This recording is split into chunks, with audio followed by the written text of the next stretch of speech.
United States Air Force stands unmatched in military technology. With cutting-edge fighters and bombers armed with devastating firepower, America continues to lead the world in innovation and air dominance. But among its vast arsenal, a few aircraft truly define its power, machines built to strike fear into any adversary. What makes these jets so extraordinary? And why can't Russia or China compete? Let's explore the aircraft that keep the U.S. Air Force ahead of every rival. First on the list is the legendary F-22 Raptor, the world's most advanced and expensive fighter, costing around $350 million. Renowned for its stealth and lethality, the F-22 can reach speeds of Mach 2.25 and cover over 2,000 miles. It was the first jet capable of sustained supersonic flight without afterburners, drastically reducing fuel use while maintaining top performance. Designed for high-risk missions, its sleek body and angular wings make it nearly invisible to radar. Every detail of the Raptor serves a purpose. Its weapons are stored internally to preserve stealth. It can refuel mid-air, and even includes systems for fire suppression and fuel protection. Flying higher and faster than most fighters, the F-22's powerful engines let it operate at 50,000 feet, giving its missiles a longer reach. Its titanium and composite structure withstands extreme heat and stress, ensuring durability in the toughest combat conditions. In close combat, the Raptor is unmatched. Its Pratt & Whitney F-119 engines can tilt thrust up or down by 20 degrees, allowing tight, controlled maneuvers that few aircraft can match. Combined with the APG-77 AESA radar, which makes it nearly invisible on enemy screens, the F-22 dominates the skies with speed, stealth, and agility. Next is the F-35 Lightning II, a true multi-role stealth fighter inspired by the Raptor's success. With a top speed of Mach 1.6 and the ability to carry up to 18,000 pounds of weapons, the F-35 integrates advanced sensors, AI-driven avionics, and an open architecture system that evolves with every software upgrade. What sets it apart is its vertical takeoff and landing, VTOL capability. Using a powerful engine and a lift fan, the F-35 can launch and land almost anywhere. From aircraft carriers to short or damaged runways, the fan pushes air downward, generating lift for vertical movement before transitioning to horizontal flight. This gives it the flexibility to operate in environments where other jets can't, making it a powerful tool in unpredictable war zones. Stealth is at the heart of the F-35's design. Its smooth curves and radar-absorbent coating deflect detection, while its unique diverterless supersonic inlet hides the engine from radar without sacrificing performance. On radar screens, it can appear no larger than a golf ball. The F-35 also reduces infrared and visual signatures, keeping it hidden from both heat-seeking and optical detection systems. Though high-frequency radar struggles to track it, lower-frequency systems can sometimes detect it, but with poor accuracy, giving the F-35 a decisive edge. For safety, it can even attach radar reflectors to make itself visible to friendly forces when needed. Another icon of American air power is the F-15 Eagle, a proven air superiority fighter with over 100 confirmed aerial victories, capable of reaching Mach 2.5 and soaring up to 65,000 feet. The F-15 has been a mainstay of the U.S. Air Force since the 1970s. Its design is both powerful and efficient. Twin Pratt & Whitney engines deliver enough thrust for vertical climbs, while its aerodynamic shape gives it unmatched speed and maneuverability. The F-15 can climb to 30,000 feet in just a minute, a testament to its raw power. Its lightweight frame, high thrust-to-weight ratio, and large wings allow sharp turns without losing energy, crucial for dogfights. Different variants serve unique purposes: single-seat versions for pure air combat, and dual-seat models for training or advanced missions. Its avionics suite includes radar, navigation, and electronic warfare systems that let pilots detect, track, and strike with precision. Even after decades in service, continuous upgrades keep the F-15 deadly and relevant. A perfect example of American engineering, built to last. The HUD projects. Vital flight and targeting information directly in front of the pilot's eyes, allowing full focus on combat without ever looking away, even in changing light conditions. The F-15's advanced radar scans for threats above and below, filtering out ground clutter. It can track fast-moving targets from long distances and guide weapons with pinpoint accuracy. In close-range dogfights, it instantly identifies enemies, displaying the data right on the HUD. Its electronic warfare system alerts the pilot to incoming threats and can jam enemy radar. Later upgrades introduced the electronically scanned array radar, known as the APG-63 V2 and V3. These models can track multiple targets simultaneously and integrate seamlessly with the jet's weapon systems, improving the performance of missiles like the AIM-120 AMRAAM. The F-15 carries a wide range of air-to-air weapons and features an automated control system to manage them safely. Information appears on the HUD and controls are integrated into the throttle and stick. Switching weapons updates the HUD instantly. It can mount AIM-7 Sparrow or AIM-120 missiles on its fuselage and AIM-9 Sidewinder or AIM-120 MRM missiles under the wings. For close defense, it carries a 20mm M61 Vulcan Gatling gun built into its right wing root. While the F-15 is a powerhouse, the FA-18 Hornet is equally fearsome, a high-speed, multi-role fighter that dominates both air and ground missions. Designed by Boeing, this twin-engine aircraft serves the U.S. Navy and Marine Corps and can operate from aircraft carriers, giving it unmatched flexibility in naval operations. The Hornet can be flown by 1 or 2 pilots depending on the mission, and reaches speeds over Mach 1.8, with a range of more than 2,100 miles and a ceiling of 50,000 feet.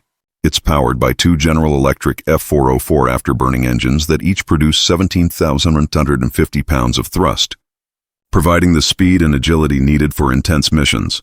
Armed with a 20mm M61A1 Vulcan rotary cannon holding 578 rounds, the Hornet excels in dogfights. It has 9 hardpoints carrying up to 13,700 pounds of weapons, from rockets and missiles to conventional and nuclear bombs. Its defensive systems include electronic countermeasures, flares, infrared decoys, and advanced navigation, all ensuring survival in the harshest combat zones.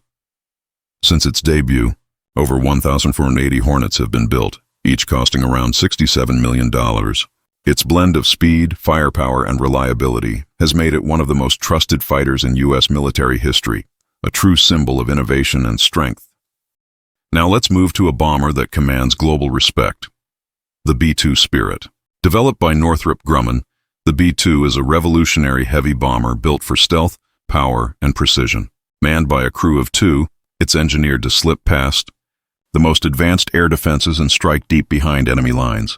Its unique flying wing design, radar-absorbing materials, and sophisticated systems make it nearly invisible to radar, earning its title as the stealthiest aircraft in the world. One of its most remarkable features is its onboard computing system.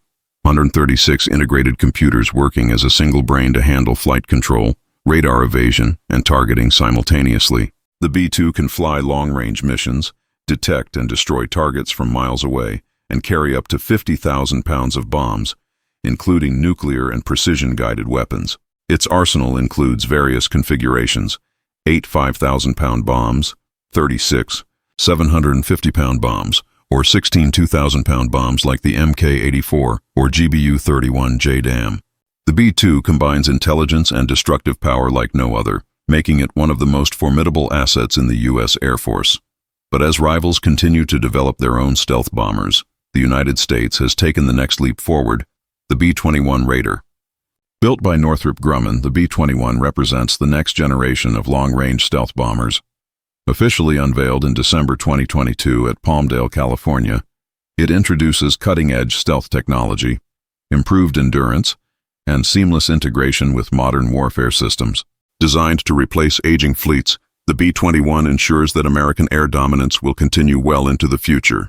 The B-21 Raider has drawn global attention for its cutting-edge design and unmatched capabilities.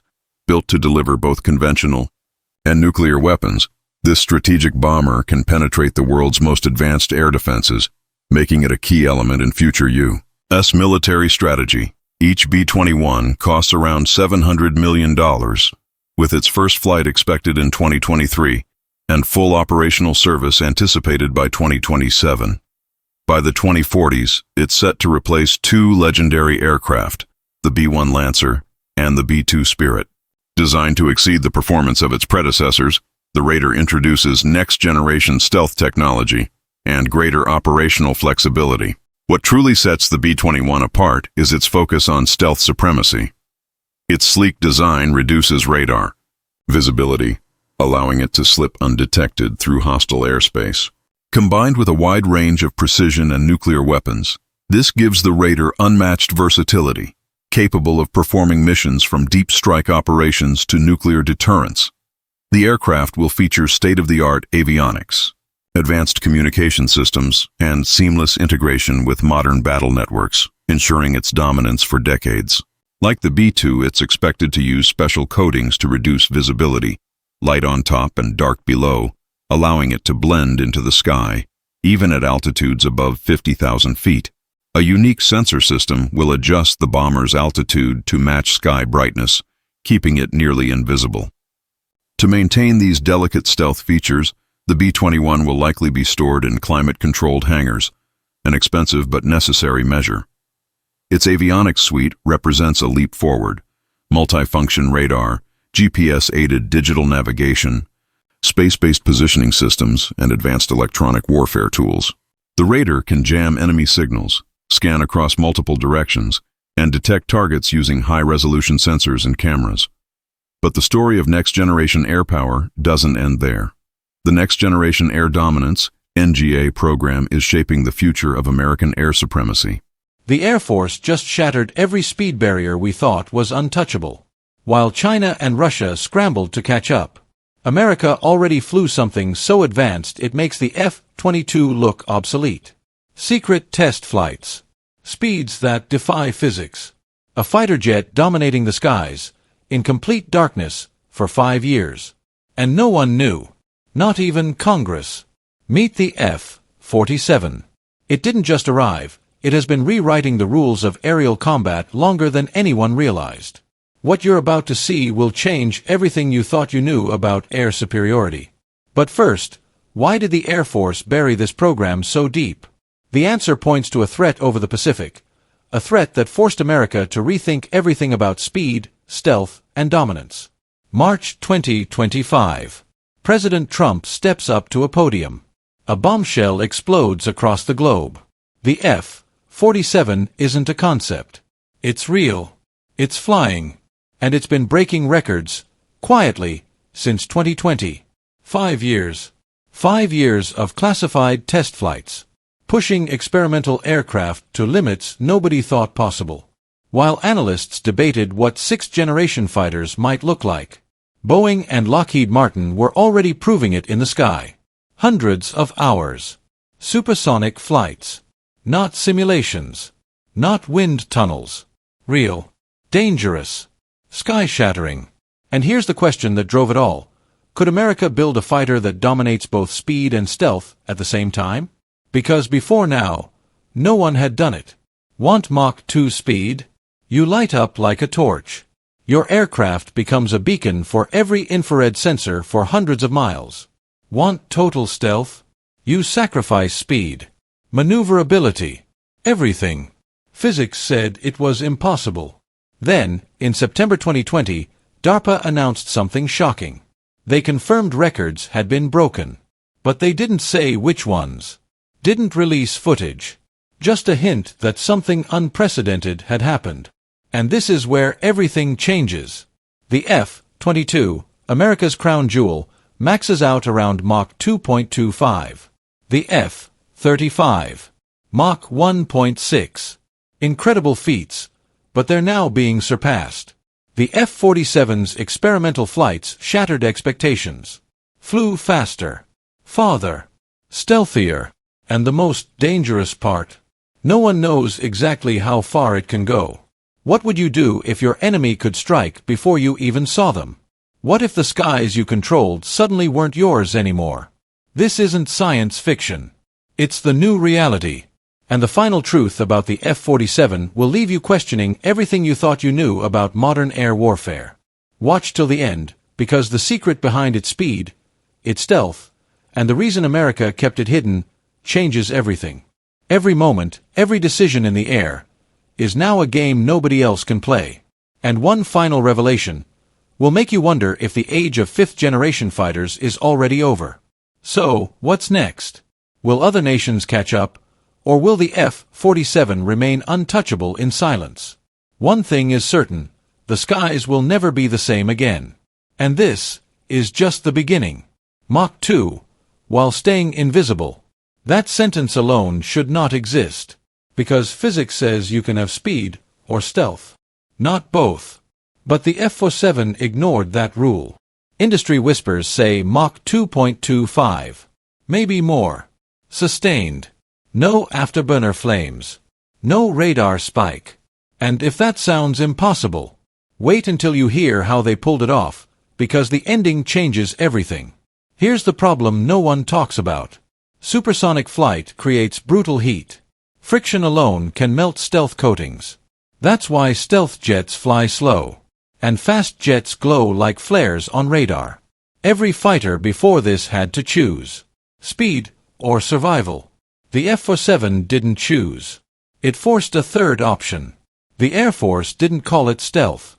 They didn't even call it Stealth Plus. They called it Stealth Plus Plus. And that label should make adversaries deeply uncomfortable. Every jet leaves fingerprints, radar reflections, infrared heat, pressure waves in the air itself. 5th-gen aircraft reduce those signatures. 6th-gen aims to erase them. Almost completely. And this is where the real breakthrough appears. Researchers at NC State cracked something unheard of. A ceramic stealth coating. Not plastic. Not fragile polymers. A material harder than sand, immune to rain, resistant to salt spray. And still absorbing over 90% of radar energy. Even at Mach 2 plus temperatures. Picture this. A fighter slicing through contested airspace at nearly 1,700 mph. And radar screens show nothing. By the time defenses react, the weapons are already gone. And so is the jet. But speed and stealth aren't enough. Range decides wars. And this is the part that quietly terrifies planners in the Pacific. The F-47's combat radius exceeds 1,000 nautical miles. That's almost double the F-22. Double the reach. Double the penetration. Without tankers. Without warning. China's A2/AD network was designed to keep U.S. aircraft out. Missiles. Radars. Forward fighter bases. A wall of denial. The F-47 flies over that wall.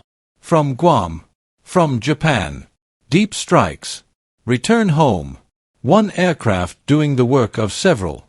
This isn't a replacement. It's a multiplication of force. But here's the most dangerous part. Speed changes the physics of combat itself. A missile launched from Mach 2 doesn't start at zero. It starts already winning. And when things go wrong, because they always do, speed becomes armor. Enemy fighters can't catch it. Many missiles can't reach it. Sometimes the best defense is simply leaving faster than anyone else.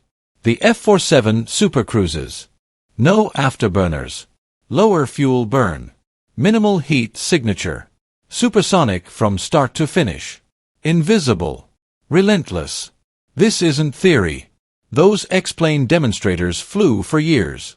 5 years of validation. Boeing called the transition to production smooth. Because the hard part was already done. But here's what no one tells you. The F-47 was never meant to fight alone. And this is where the story gets unsettling. No pilot wants to risk everything. So the F-47 doesn't. It commands loyal wingmen. Uncrewed combat aircraft flying ahead, beside, and beyond it.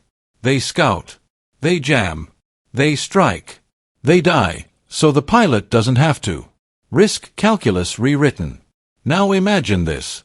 One invisible Mach 2 command jet, leading an autonomous strike swarm. Deep inside denied airspace. No radar warning. No interception. No second chance. So here's the real question. If this aircraft already exists, what do you think comes after it? Imagine a fighter jet commanding a squadron of autonomous warplanes in real combat. Not simulations. Not theory. Real missions. One F-47 pilot. 4, maybe 5, deadly AI-controlled wingmen. And they can think, decide, strike, all without human hands on the controls. But here's what no one tells you. This system is already flying. Tested. validated. And it's about to change air warfare forever. The Air Force faces a critical shortage of pilots. Wars aren't waiting. Threats are multiplying. Traditional tactics, too slow, too dangerous. So they built a solution, Loyal Wingmen Drones. Officially called CCA, Combat Collaborative Aircraft. Variants like YFQ-42A and YFQ-44A aren't just drones. They're autonomous fighters with sensors, weapons, and decision-making skills. The F-47 is the quarterback.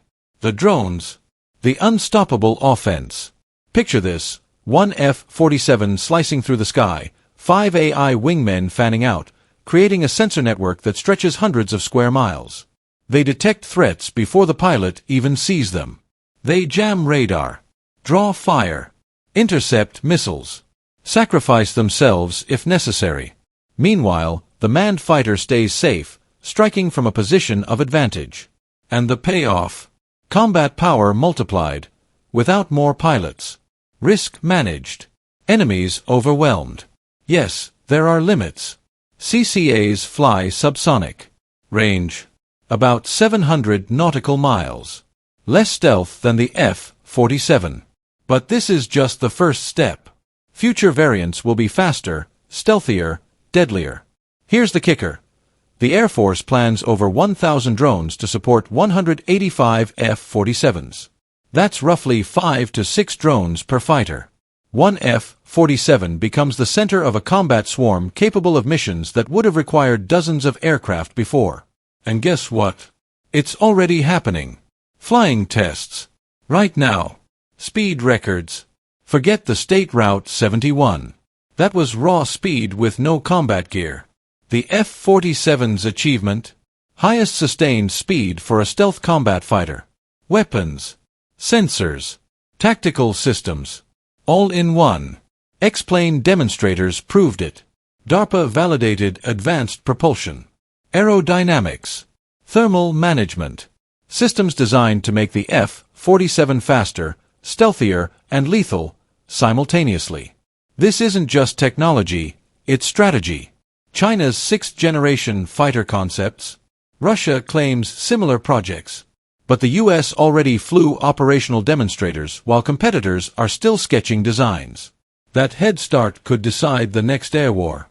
Air superiority determines everything. Control the skies, and you control the battlefield. The F-47 guarantees America that edge for decades.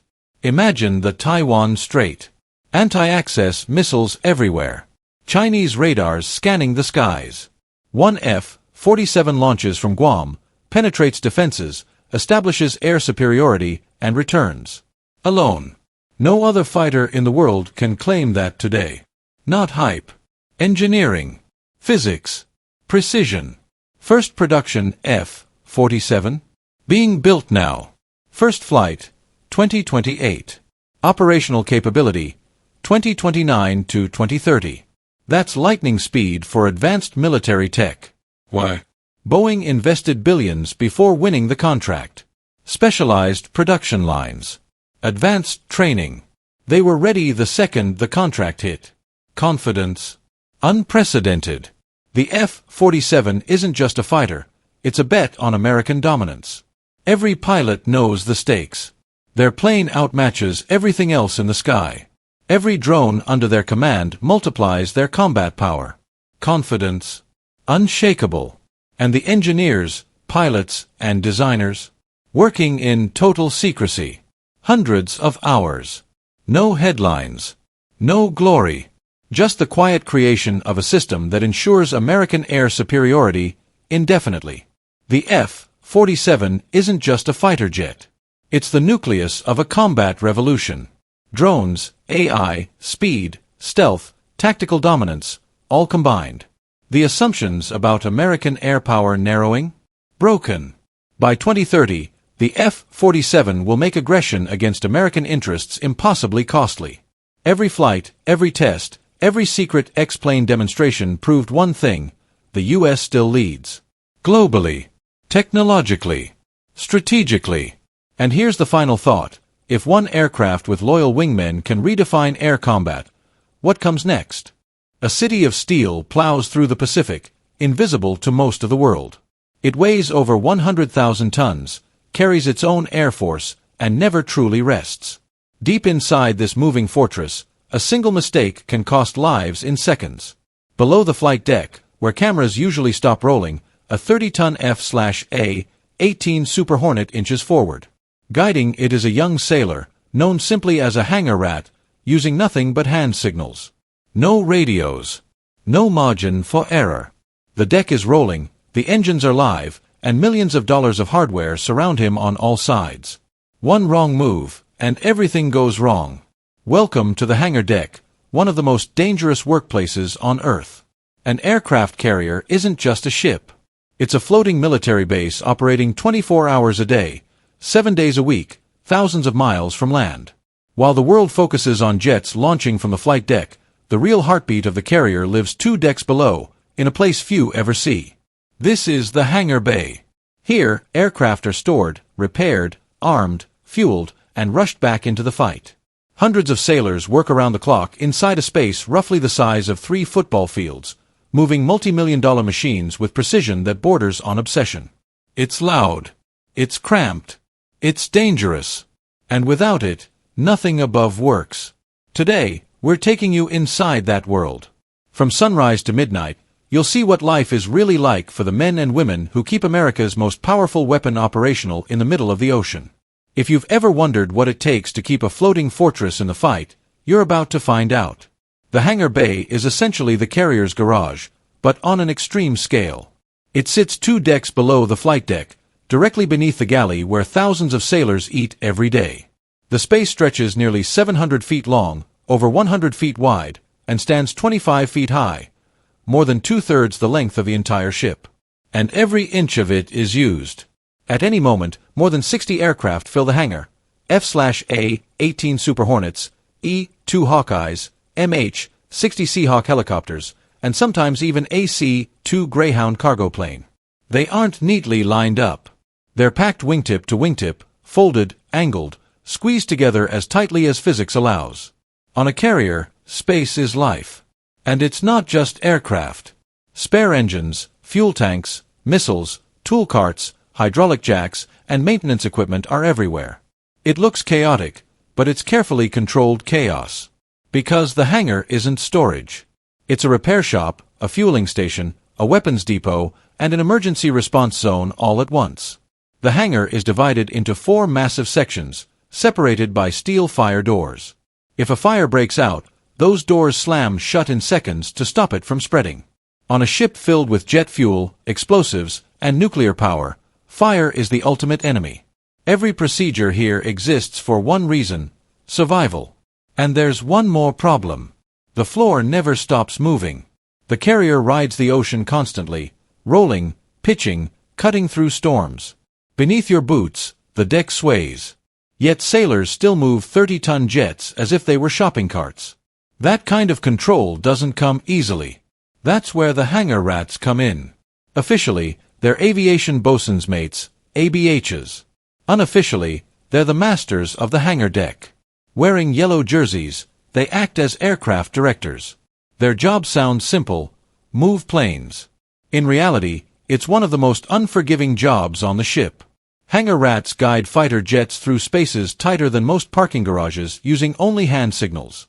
No radios. No backup systems. Just glowing yellow wands and absolute trust between sailor and pilot. Left. Right. Forward. Stop. Every signal matters. Every inch counts. One mistake, and a wing clips another jet, or worse, a sailor gets crushed. The engines are running. The brakes are barely holding. The ship is moving beneath them. And the hangar rats account for all of it. What they're really doing is choreographing a ballet of steel, jet fuel, and controlled chaos, and making it look effortless. But moving planes is only part of the job. Hangar rats are also first responders. If there's a crash, a fire, or an emergency, they're the first ones in. They train constantly for worst-case scenarios, because on an aircraft carrier, there's no room for hesitation. They work 12 to 14-hour shifts, often longer during high-tempo operations.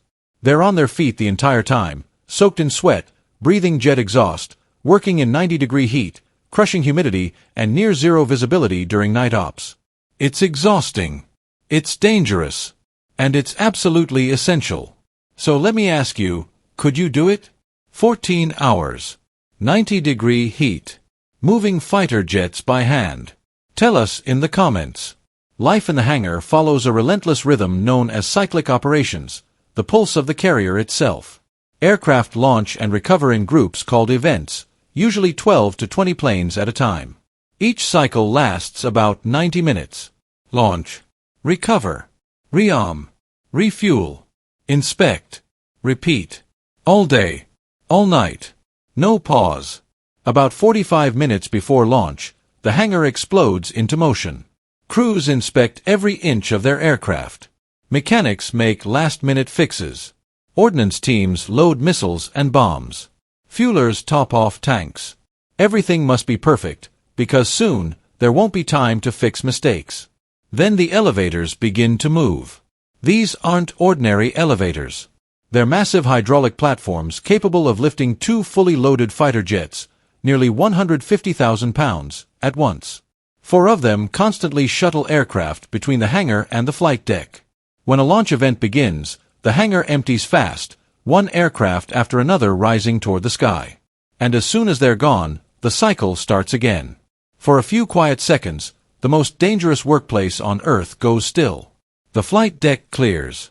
The noise fades just enough for crews to breathe.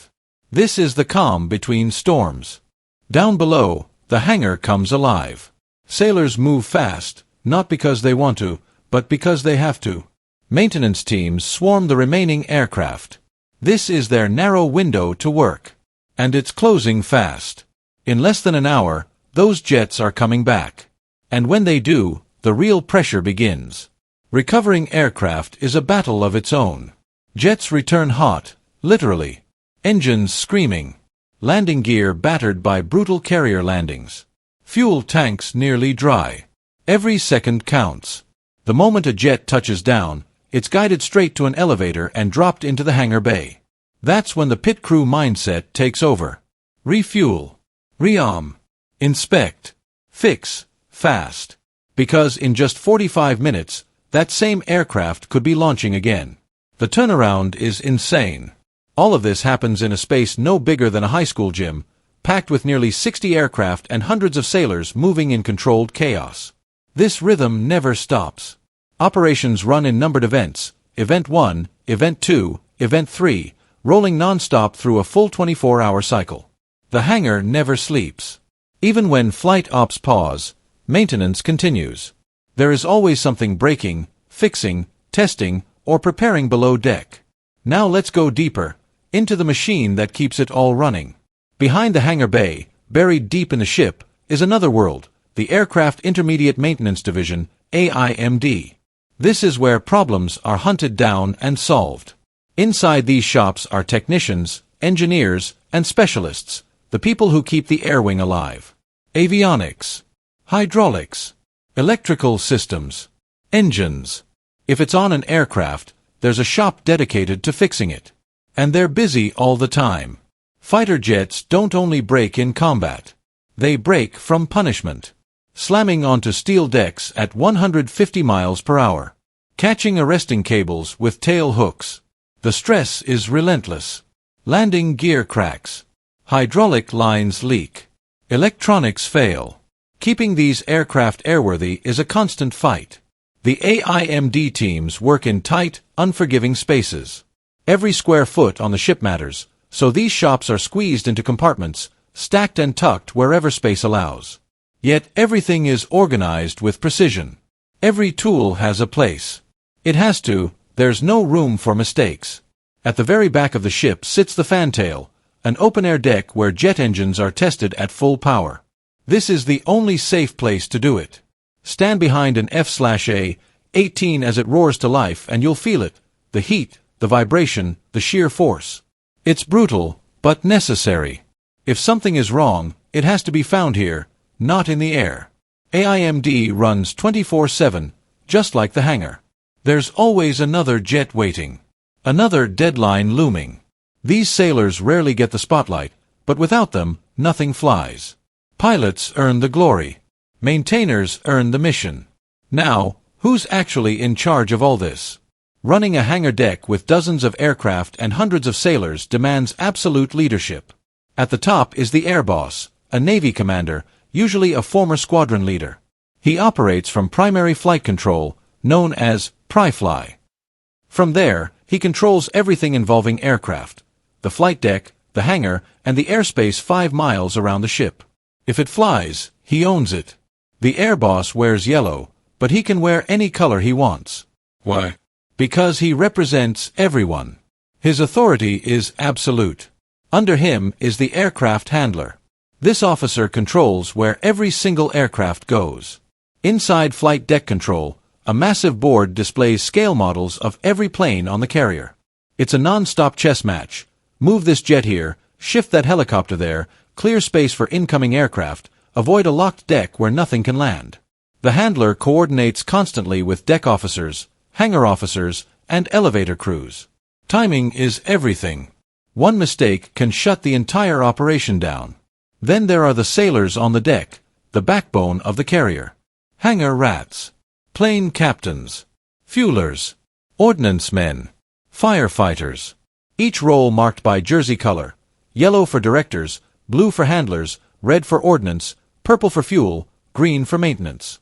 It looks like chaos, but it's disciplined, trusted, and deadly serious.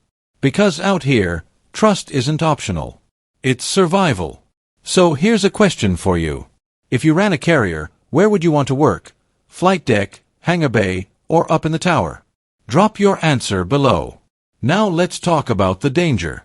The hangar deck is one of the most hazardous work environments on Earth. Every carrier carries a warning painted high on the ship: danger. Not advice. A fact. In 2017, a chief petty officer aboard USS Ronald Reagan was guiding an F-A-18 when it rolled over his legs. He lost one. Forever. In 2018, an airman apprentice aboard USS George H.W. Bush was struck by the propellers of an E-2 Hawkeye. He didn't survive. These aren't rare tragedies. They're reminders. The margins here are razor thin. One distraction, one misheard signal, one mechanical failure, and everything can go wrong in seconds. Fire is the greatest threat. Jet fuel is everywhere. Hydraulic fluid, electrical systems, live ordnance. If a fire starts, it spreads fast. That's why every sailor on the hangar deck is trained as a firefighter. They drill relentlessly, simulated crashes, engine fires, worst-case scenarios, until their reactions are instinct. Because on a carrier, the ship itself can become the enemy. And the only thing standing between disaster and survival is the crew. The flight deck never truly rests. Steel shifts beneath your boots. Jets roll inches from disaster. Chains snap tight. One mistake here doesn't mean failure, it means lives. Every second demands focus. Every shift tests endurance. After 14 hours on deck, exhaustion creeps in. Reflexes slow. Judgment fades. That's when danger is at its highest. But this is what U.S. Navy sailors are trained for. They understand the risks. They accept them. And they show up every single day ready to work. That's courage. That's discipline. That's the standard that defines the American military. Now, step below deck, because these sailors don't just work on an aircraft carrier. They live here. 4 months at a time. Living spaces, called berthing compartments, are tight, extremely tight. Enlisted sailors share rooms with nearly 60 others. They sleep in racks stacked 3 high, with barely enough space to turn over. Privacy doesn't exist. Personal space is a luxury no one expects. The passageways are narrow. Moving anywhere means climbing steep ladders, squeezing past shipmates, ducking through low hatches. It feels less like a ship and more like life inside a steel maze. For hangar deck sailors, this is normal. Meals happen in the mess decks. The food is solid. Navy cooks work hard, but it's cafeteria style. You eat fast, when you can, then it's back to the job. Sailors on night shift rely on midrats, a midnight meal that keeps the ship running around the clock. And yes, there's soft-serve ice cream. That machine might be the most loved piece of equipment on board. Recreation is limited.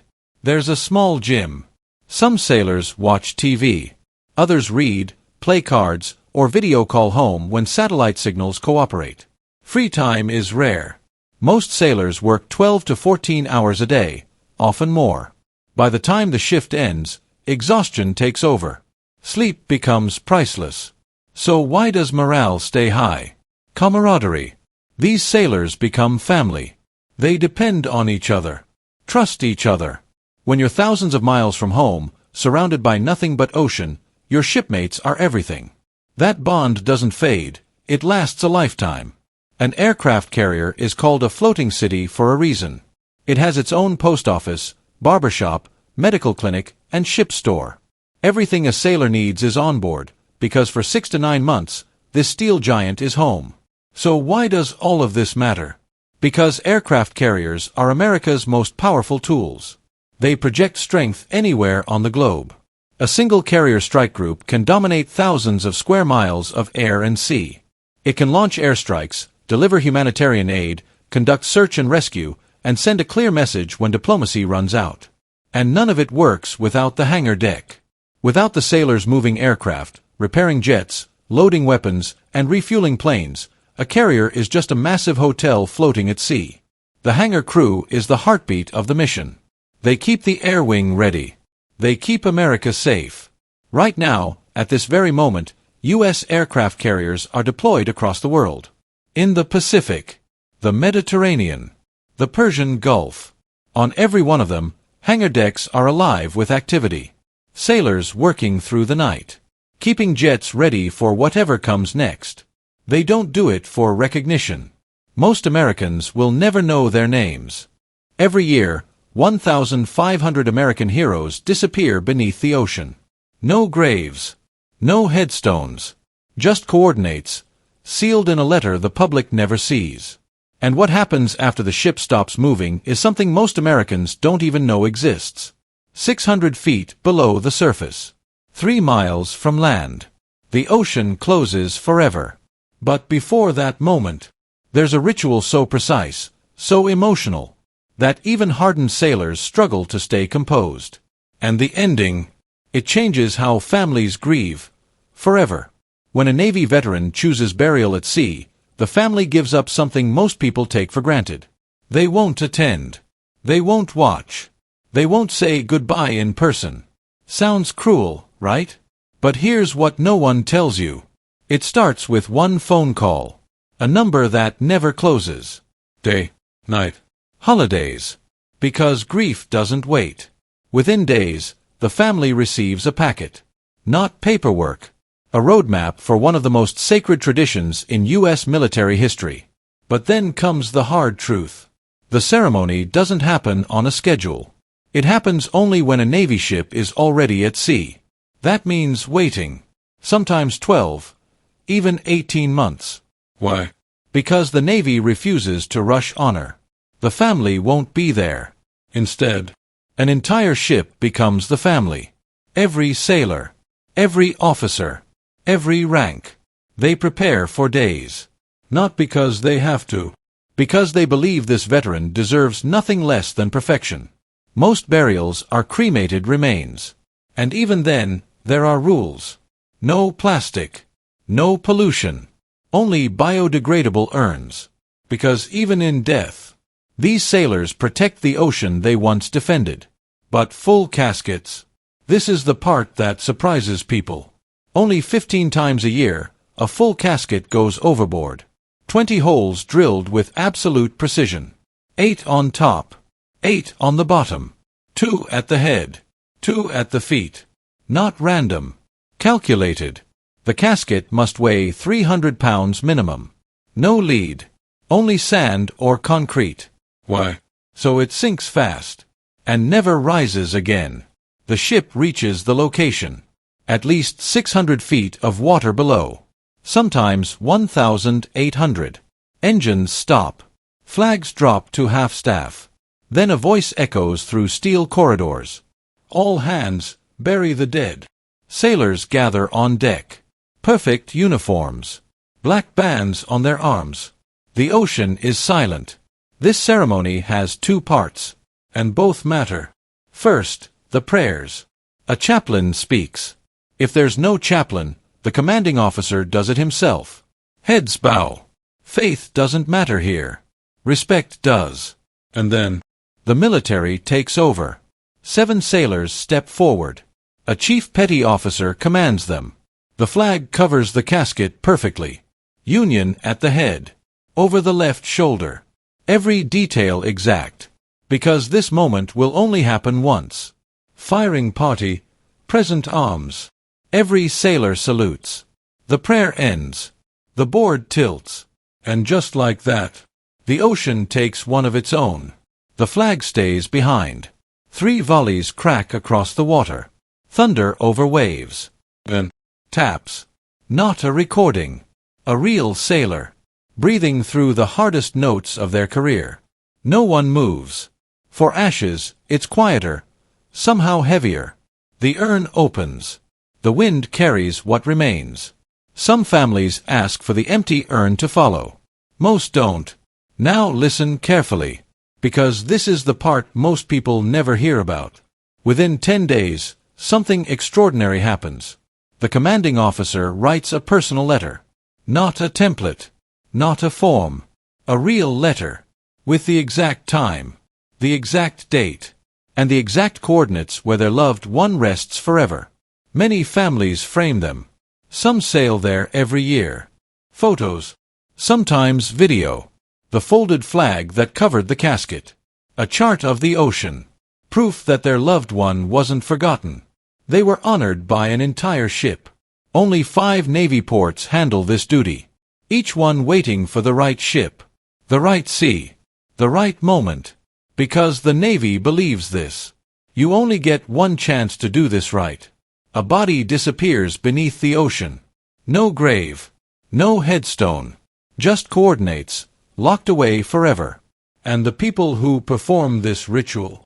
Teenage sailors carrying a responsibility most adults could never handle. This isn't symbolic. This isn't tradition for show. This is real. Happening right now. Somewhere in the world's oceans. And by the end of this video, one detail will completely change how you see death, honor, and the sea itself. Most people think military funerals happen on land. Flags. Cemeteries. Silence. But the Navy offers something different. A final mission. One last deployment, into the deep. And once it begins, there is no turning back. Here's what no one tells you. Every burial at sea follows laws so strict that even nature must obey. No plastic. No permanent markers. Only biodegradable materials, designed to vanish without poisoning the ocean. Clean. Silent. Final. The sailors rehearsing this ceremony aren't veterans. Many are 18, 19 years old. They stand at attention for long stretches. No movement. No mistakes. Because one wrong step would dishonor someone who gave their entire life to service. In 2023 alone, the Navy performed 806 burials at sea. That's more than 2 every single day. Same respect. Same precision. Every time. Each ceremony belongs to a real family.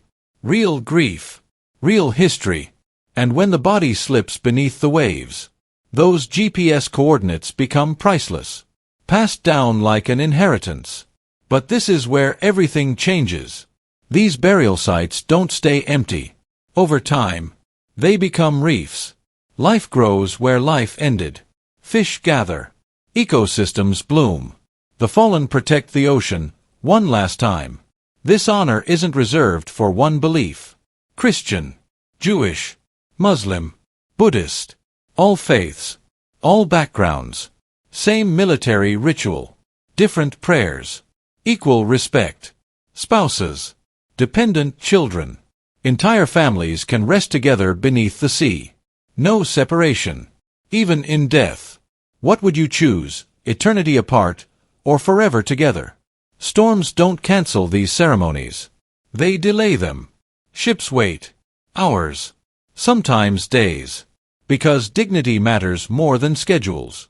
This is the most dangerous part, doing nothing, until the moment is perfect. Modern cameras record everything. GPS locks the location within feet. Digital files preserve the ceremony forever. Families can revisit the exact spot decades later. Something impossible just a generation ago. And here's the part that surprises everyone. The Navy charges nothing for the ceremony. No fee. No bill. The flag. The photos. The letter. All provided. Because no veteran gets left behind. Even at the end. Some sailors remember specific burials for the rest of their lives. They write to families. They send photos years later. Sometimes those connections last decades. A single ceremony creates bonds that never break. New ships are being built with better facilities. Better training. Better materials. This tradition isn't fading. It's expanding. The ocean doesn't forget. These coordinates remain protected forever. No erosion. No vandalism. Just silence and respect. A final patrol beneath the waves. The next time you see a Navy ship on the horizon, ask yourself, is it on deployment? Or is it carrying someone home? The Pentagon just dropped a bombshell. 1,558 fighter jets. That's the number the Air Force says it needs, and what they're preparing for will blow your mind. This isn't just about traditional wars. It's something far more complex, happening behind closed doors, while budget experts scramble and China watches every move. The cost. Hundreds of billions. The schedule. Already behind. The reason they need this many jets? That's what's truly shocking. America's fighter fleet is aging faster than anyone predicted. Pilots are flying jets older than they are, maintenance costs are skyrocketing, and adversaries aren't waiting around. The Air Force's latest report to Congress changes everything we thought we knew about air power, and it all comes down to one word: risk. Welcome to Tech Zone X, where we break down the biggest developments in military aviation. If you think America's air power is already unmatched, type "proud" in the comments. The risk factor. What does low risk really mean? This isn't just military jargon, it's about keeping Americans safe. Low risk means every mission can be completed, every commander's request met, multiple conflicts handled without breaking a sweat. That's the standard 1,558 fighters would achieve. Medium risk. 1,367 fighters. You'll probably succeed, but there's no backup if things go wrong. And in modern warfare, things always go wrong. Right now, America sits below even medium risk. Our current fleet puts missions, pilots, and military families in jeopardy. Many pilots are flying F-15s that first took off in the 1970s. That's almost 30 years old, older than some of the pilots themselves. The bigger picture. The Air Force isn't only preparing for Russia or China. They're planning for low-risk wars, conflicts where air superiority should be overwhelming. Yet even here, concern is high. Their report makes it clear, massive budget increases are needed, or readiness will fall short. Anything less is compromise. The retirement crisis. Some iconic aircraft are retiring fast. The A-10 Warthog, famous for saving countless lives, will mostly be gone by 2026. Its speed, stealth, and range aren't enough for modern conflicts. The F-15C divided by D Eagles are also heading out, with only the strongest, Platinum Eagles, sticking around until 2030. Pentagon planners face a stark reality. We're losing fighters faster than we can build them. Even with plans for 287 new jets, retirements and aging fleets make the growth number much higher. Readiness is dropping, too. In 1994, 73% of aircraft were ready to fly. Today, only 54% are. Half our fleet sits grounded for maintenance at any time, and aging jets break more often, cost more, and take longer to repair. The F-35 gamble. Enter the F-35 Lightning II, the supposed cornerstone of America's air power. The Air Force wants 1,763 eventually, with Lockheed Martin aiming for 100 per year by 2030. But the budget doesn't match the ambition. The 2026 plan cut purchases to just 24 jets for $4 billion, less than half the number bought in 2024. Why? Block 4 upgrades are behind schedule. These critical improvements, better weapons, sensors, and computing, must be ready before more jets are bought. Even simpler updates, like Technology Refresh 3, are delayed, meaning the cornerstone of the Air Force's future is moving slower than anyone hoped. Meanwhile, Lockheed can build 130 to 140 F-35s a year, and foreign demand is strong. The bottleneck isn't production, it's budget and technology. And delays affect every American, because these jets are central to national security.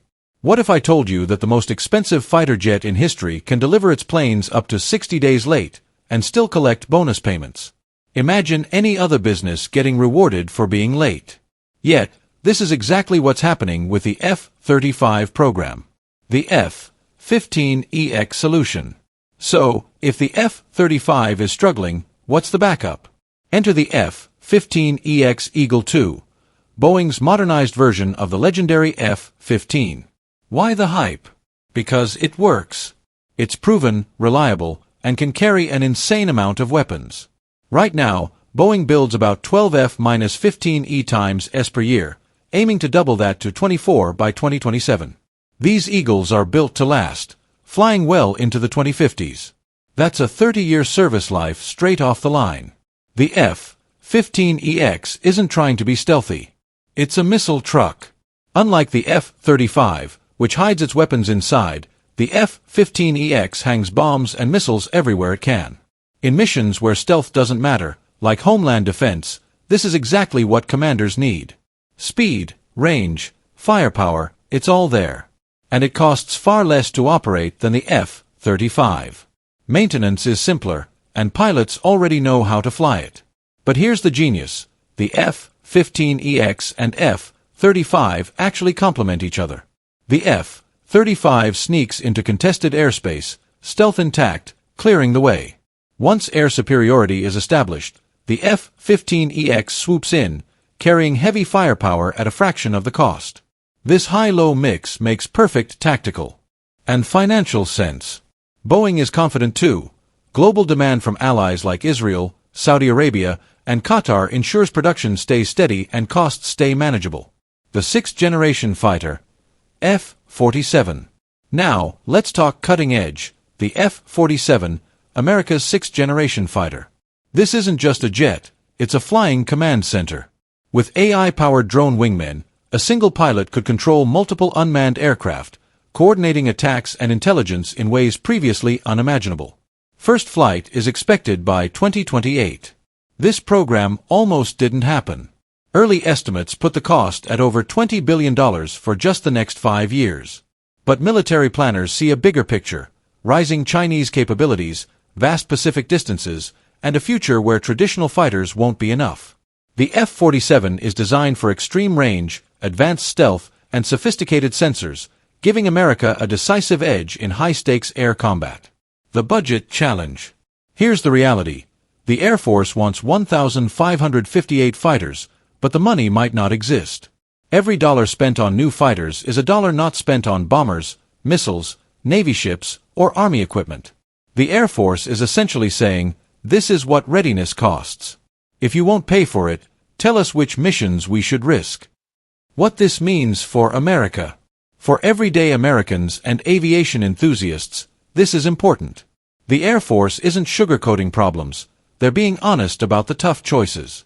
Modern strategy isn't just about preparing for full-scale war with a superpower. It's about handling the full spectrum of conflict, from regional threats to rogue states. And that means investing in the right combination of aircraft, technology, and strategy. The F-15EX and upgraded older F-15s can handle many missions at a fraction of the cost, reserving the F-35 and F-47 for missions where stealth truly matters. It's about precision, not brute force. And it's not just numbers that count. Aircraft availability is critical. Having 1,580 fighters means little if only half are ready to fly. That's why this plan invests heavily in maintenance, logistics, and sustainment, the unsung work that keeps jets in the air. For the men and women in uniform, this means better equipment, more backup, and less strain. It means every deployment isn't a crisis. Most importantly, It means returning home safe because they had the air power needed to dominate the battlefield. The message to the world is clear. America will not give up air superiority. Not to China, not to Russia, not to any rising power. Air dominance isn't fading. It's being reinforced with cutting-edge technology and overwhelming numbers. Allies gain confidence. Adversaries gain respect. Industry is already rising to the challenge. Lockheed Martin is pushing through F-35 Block 4 upgrades. Boeing is expanding F-15EX production and winning foreign orders, and smaller contractors are pioneering the tech for sixth-generation fighters. Collaborative combat aircraft prototypes are already flying. Recently, an F-22 pilot controlled an MQ-20 drone mid-flight, turning science fiction into reality. This technology is redefining air combat. Congressional support is crucial. Underfunding the Air Force now only drives up costs and risks later. Aging fleets are expensive and less capable. Pilot production and retention are just as vital. Fighters without trained aviators are just expensive monuments. The Air Force is improving training, bonuses, and quality of life to keep skilled pilots flying. The next few years will decide America's air power for decades. The tech is ready, the strategy is solid. The question is whether the nation will invest. Allies are watching. Japan, Australia, South Korea, NATO partners. Show commitment to air superiority, and they follow. Hesitate, and they may turn elsewhere. Conclusion. The Air Force's vision is clear. 1,580 fighters, fully ready, to secure low-risk operations and maintain American air dominance for the future. It's ambitious, it's costly, and it's necessary. Our servicemen and women deserve the best equipment, overwhelming numbers, and the confidence to complete every mission safely. This isn't just a military goal, it's an American promise. And it's one we intend to keep. At 90 miles, the lead pilot switched his radar from standby to active, like flipping from a flashlight to a searchlight. Powerful beams swept the airspace, looking for anything that would bounce them back. Nothing. He widened the scan from 70 degrees to 120 degrees, trading detail for reach, like switching from a normal photo to a wide panorama. Still nothing solid. Physics was working against him. The bar's radar in the jet's nose relied on Doppler shift, detecting how motion alters returning signals. Fast jets scream across the scope. But these drones, cruising at barely 150 knots, blended almost perfectly into the background noise. Ocean waves gave off nearly the same radar signature, and the computer filters designed to mask sea clutter were masking the drones too. Worse yet, the fighters were stationed inside a cat box, a cubic zone in the sky set up to intercept high-speed threats, American-style bombers, not slow Ukrainian drones hugging the water. From 30,000 feet their radar could see 200 miles, a massive range. But slow-moving objects riding the waves? Beyond 40 miles they might as well not exist. Then, at 6:34, something flickered on the Su-30's infrared search and track system. A dozen tiny heat signatures glowing faintly against the cool morning sea. Cigarette embers in the darkness. The drones were only 38 miles away. And descending. The pilot shoved the stick forward. His altimeter spun down fast. 25,000. 20,000. 15,000 feet. The drones were dropping toward the waves to vanish completely. He had seconds. At 12,000 feet, he leveled out, lining up on the lead cluster. His gun sight reticle bounced between three targets as their pre-programmed descent began. He squeezed the trigger. A 2-second burst roared out of the 30mm cannon. The shells tore across nearly a mile of sky before one connected, ripping a drone apart and sending it tumbling into the sea. But he wouldn't get another chance. Exactly 150 miles from 2PS, the surviving drones dove hard, from 2,000 feet down to barely 200, disappearing into the chaos of sea clutter. One moment, the radar had them. The next, the screen turned to static. Then the swarm split, half banking left, half continuing straight. It forced the two fighters to divide their focus, and with their limited fuel, they had time for only one real intercept attempt. What made the drones nearly impossible to find was brutally simple. Each beaver used a radar altimeter, 40 updates per second, to hold steady at 60 meters above the sea. When waves rose, they climbed. When waves fell, they dipped. To the fighter radars, They weren't objects. They were part of the water. The flight lead tried velocity search mode, telling the radar to filter out everything except objects moving between 100 to 200 knots. It should have worked. Instead, his scope exploded with false contacts, wind spray, wave crests, even birds skimming the surface. Nature itself had become the drone's camouflage. The wingman dropped to 8,000 feet to get a better angle, but this created another problem: fuel burn. Low altitude chewed through fuel at 5 times the rate of high cruising. They'd been airborne since 4:30. Their choice was cruel and simple: chase the drones and flame out, or climb and live. At 6:37, ground control made the decision for them. Both Su-30s lit afterburners and climbed back to their patrol station. 5 minutes of combat. 1 drone destroyed. 23 still inbound. Invisible. Silent. Unstoppable. They appeared on the horizon like a silent storm, just minutes away, and closing fast. At an altitude of 60 meters and only 22 kilometers out, the incoming drones would stay visible to Russian engagement radar for barely 3 minutes before dropping below the horizon. 3 minutes to track, identify, and destroy more than 20 targets. For the battery commander, it was a nightmare. Each 48N6 E-2 missile cost $2 million.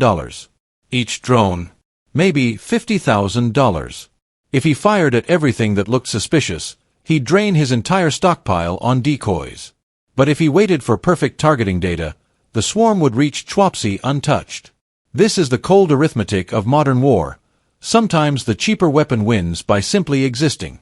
At 6:42, with the lead drones at 65 kilometers, the commander gave the order. Shoot now, or never. Vertical launch tubes cracked open. For missiles roared skyward in 3 seconds, climbing on pillars of flame that lit up the early morning sky. But the missiles didn't rush straight at their targets. They arced upward, following a lofted trajectory, like a quarterback throwing a high, curved pass. They would climb to 15,000 meters, then dive down from above, where the drones would stand out against the ocean instead of disappearing into the surface clutter. At the apex, the missiles tipped forward. Their active radar seekers switched on. Far below, hidden in haze and wave reflections, were 23 drones. The seekers had 30 seconds to find them. The first missile scanned a 50-square-kilometer patch of ocean, like searching for one specific car in a massive parking lot from a helicopter. Then it caught something, a radar return moving at the right speed, slightly above the water. The missile pulled a brutal 30G turn toward the target. 8 seconds. 5. 4. The proximity fuse detonated, blasting tungsten cubes through the air at supersonic speed. The target vanished from radar, destroyed. Except, it wasn't one of the drones in the attack line. It was a lone drone that had briefly climbed to avoid the antenna of a fishing boat. A stroke of bad luck for Ukraine. Pure luck for Russia. The rest of the swarm stayed low, too low for clean radar tracking. The second missile locked onto what appeared to be 3 drones flying in tight formation. But as it dropped through 5,000 meters, the formation dissolved into separate wave crests moving at nearly the same speed. The missile had been chasing sea spray. It self-destructed, its explosion lost in the vast, empty sea. This was the core problem. The S-300 was built in the 1970s to shoot down American bombers and fighter jets, fast, high, and predictable. Not 24 slow, sea-skimming drones. It was like trying to swat mosquitoes with a sniper rifle, possible in theory, hopeless in reality. The third and fourth missiles fared even worse. By the time their seekers activated, the drones had spread across a 20-kilometer front. What had been a tight swarm had become a scattered cloud. With no strong radar signature to lock onto, both missiles chased nothing. 4 missiles. 1 drone destroyed. $6 million gone. At that exchange rate, Ukraine could afford to send drones all day long. And now the rest were only 30 kilometers from the coast, inside the S-300's minimum engagement geometry.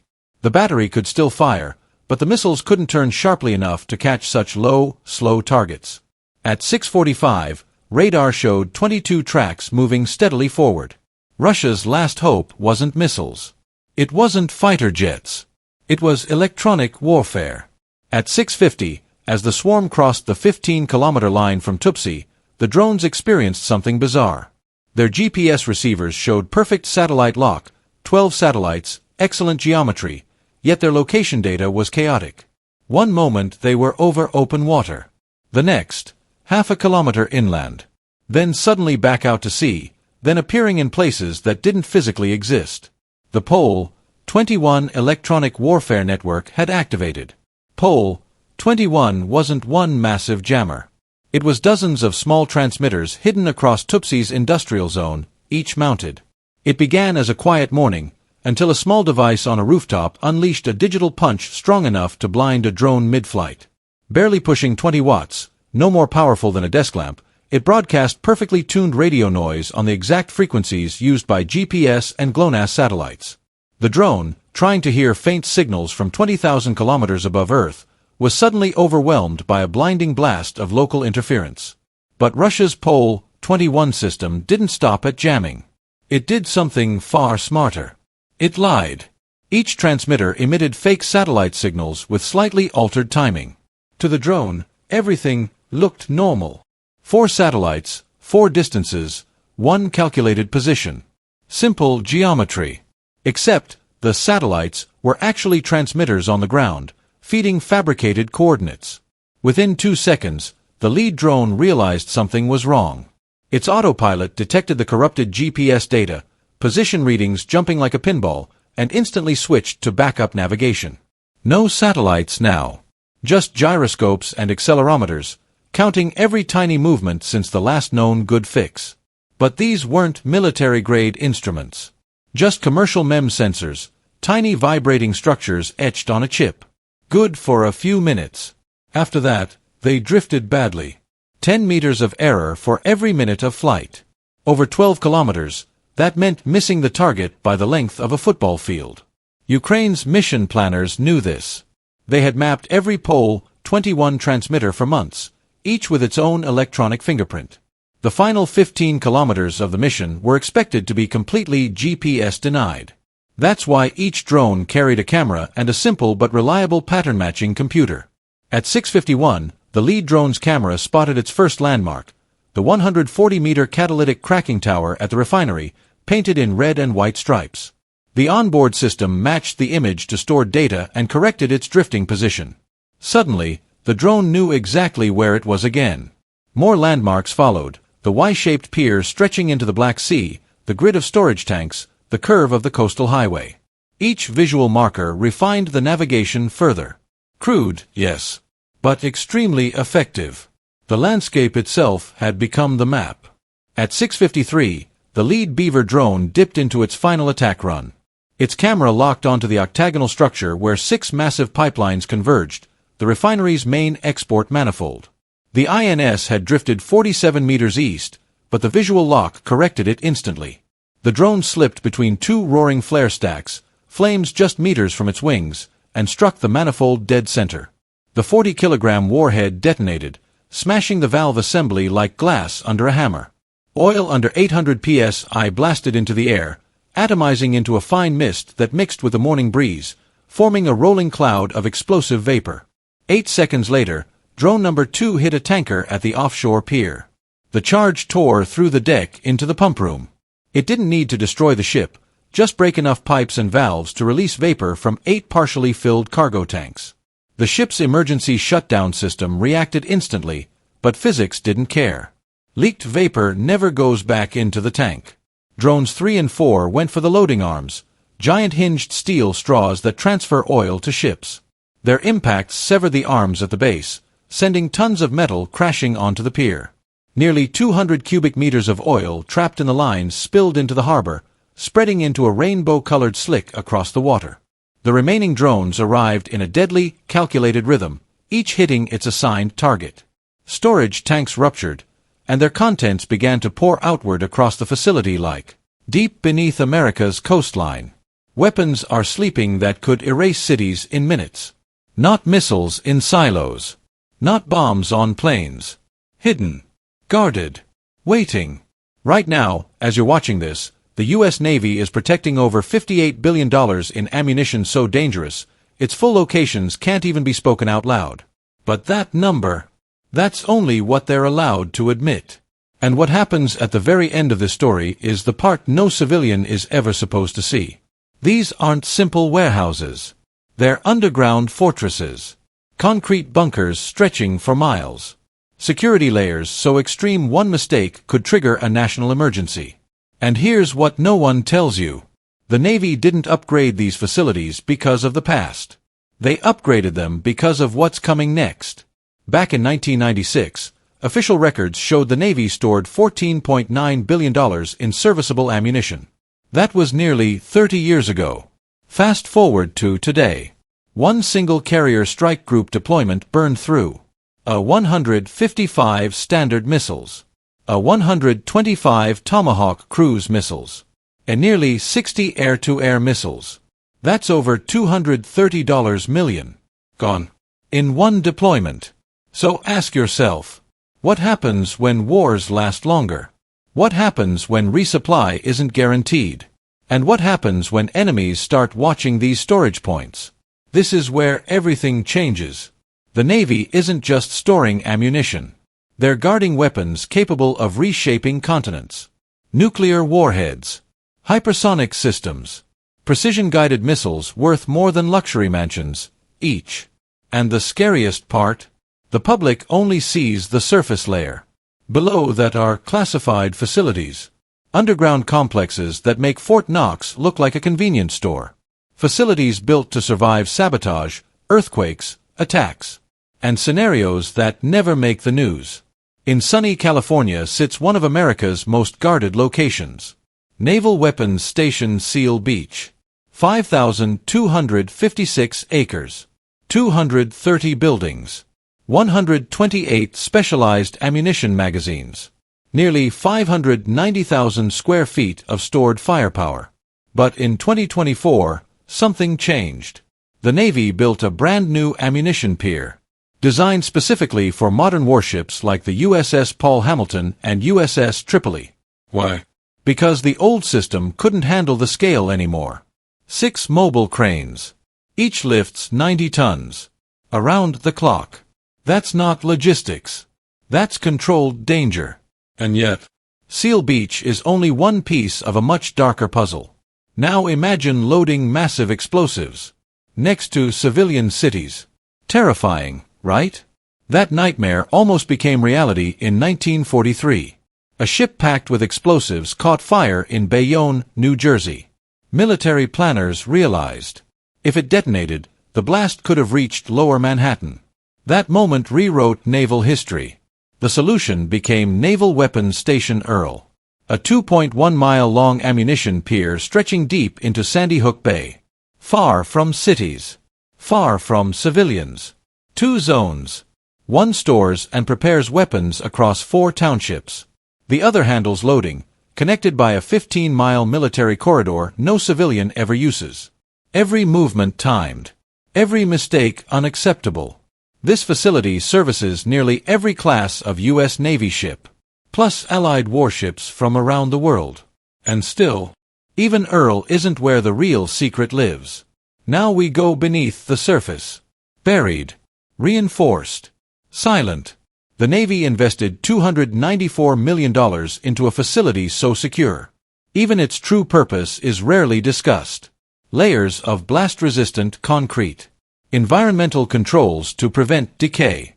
Security systems designed to detect threats before humans even notice them. This is where the most powerful weapons on Earth wait. And this is the most dangerous part. Because these bunkers aren't just defensive. They're preparation.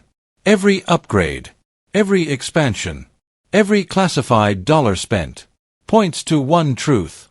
The Navy isn't preparing for yesterday's wars. They're preparing for a future where resupply may be impossible.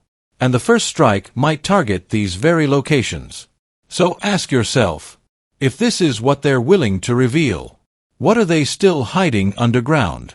Because somewhere beneath the coastline, weapons are waiting. Not for headlines. Not for permission. Just for the moment they're needed. And the next time one of these facilities activates at full capacity, you won't hear about it on the news. You'll feel it. But that raises one final question. If these are only the known storage sites, deep underground, just minutes from downtown Seattle. The U.S. Navy is hiding something powerful enough to end the world. No warning signs, no public access, and almost no one talks about it. But what's buried here changes everything. This isn't a base. It isn't a bunker. It's a $294 million underground fortress designed for one purpose only: to protect the most dangerous weapons ever created. And if something goes wrong here, there is no second chance. 110 meters long, 82 meters wide, multiple levels drilled deep into solid earth, 180,000 square feet of reinforced concrete, built to survive internal explosions and external attacks. This is not storage. This is containment. Because what this place holds is not ordinary ammunition. Inside are Trident II ballistic missiles and their nuclear warheads, weapons assigned to 8 Ohio-class submarines nearby. Together, more than 1,300 nuclear warheads. That's the destructive power of 14,000 Hiroshima bombs. Pause for that. And here's what no one tells you. These warheads aren't locked away forever. They move. They're handled. They're maintained by humans. And that's the most dangerous part. Blast-resistant steel doors that seal shut like a vault. Rooms shielded so completely that no electronic signal can escape. 7 overhead cranes lifting 2 tons each. 3 massive elevators. Emergency air purge systems. Lightning protection. Redundant climate systems. Every failure scenario was imagined. Because imagination is cheaper than catastrophe. Now think about this. One mistake. One spark. One ignored rule. And the consequences wouldn't be local. They'd be global. So how do you stop human error when the stakes are nuclear? This is where the Navy becomes ruthless. Every single person allowed near these weapons must be mentally sound, physically fit, emotionally stable, relentlessly disciplined. No exceptions. No shortcuts. Every weapon is treated as if it's armed and ready, even when it isn't. Training isn't a course. It's a filter. Explosive handling certification takes months. Gun crews. Magazine crews. Inspectors. Operators. Everyone is trained for the moment things go wrong. Because eventually, something always does. No smoking. Anywhere. No electrical work. No fuel transfers. Fire hoses laid out and pressurized before anything moves. Temperature locked at 75 degrees Fahrenheit. Humidity at 55%. If ammo overheats too long, it's rushed into use. If it overheats faster, it becomes the highest priority threat. Even heat is an enemy here. Before touching anything, no rings, no watches, no keys, no lighters, belt buckles reversed, steel-toed shoes, hard hats, because a single spark could rewrite history. The Navy learned this the hard way. Lake Denmark, New Jersey. Lightning strikes an ammunition warehouse. The explosion lasts 3 days. Millions of pounds of explosives gone. Damage equivalent to over $1 billion today. That disaster created the safety rules still used now. Blood paid for those lessons. But safety is only the beginning. Because the storage technology itself is evolving faster than most people realize. This is where it gets almost unreal. Modern ammo bunkers, nicknamed igloos, are engineered to redirect explosions upward, not outward. The strongest ones, called 7-bar earth-covered magazines, can survive pressures that would flatten buildings. The earth itself becomes the armor. Underground storage does something else too. It hides. From satellites. From enemy targeting. From accidental chain reactions. What could destroy surface facilities is swallowed by the ground. Silent. Contained. Perfect temperature. Perfect humidity. Redundant systems stacked on redundant systems. Also, these weapons can remain stable for decades. Waiting. So here's the truth most people never think about. The most powerful weapons on Earth aren't protected by technology alone.